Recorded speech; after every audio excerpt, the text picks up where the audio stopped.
if you're from a town, you'd say, oh, I live in Emporia, Kansas. But when you live on an island, do you say, I live in Bainbridge Island? That's pretty weird, right?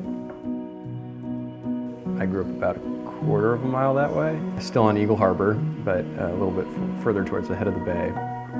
And we're sitting in the house I built over the course of a few years and finished up just in time for my second daughter to be born upstairs. Any given day of the week, I will do a lap of the island, and there's lots of different variations on it, but I mostly go through the same neighborhoods and more or less do a loop of the entire island. And to see all the houses I used to grow up playing in as a kid, the old harbors and the boats of friends.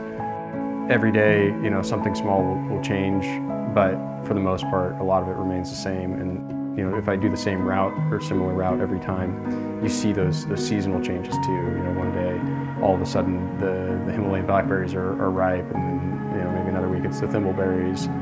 They start to come back to life after a dormant winter, and I like being reminded of the space I'm in and seeing those small shifts day to day in that same space. It makes me feel grounded.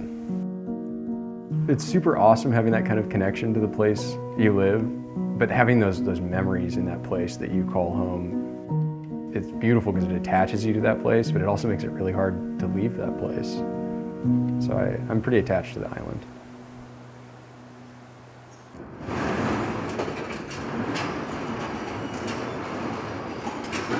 So we brought the boat into the shop about a month ago now.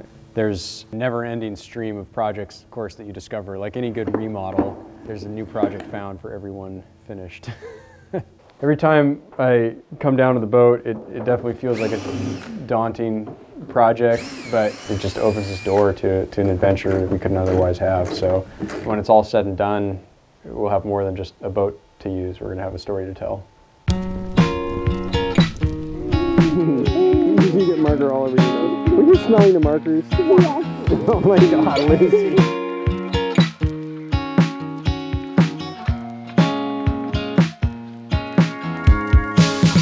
Part of this year, as much as it is about discovering this new scene and sort of this alternative version of racing, it's also figuring out what does bike racing mean to me now. And I think it's exciting to be able to rewrite that script, but it's also really intimidating. And then I return to the house projects and boat trips and the other things in my life that have brought me joy to sort of find the balance again.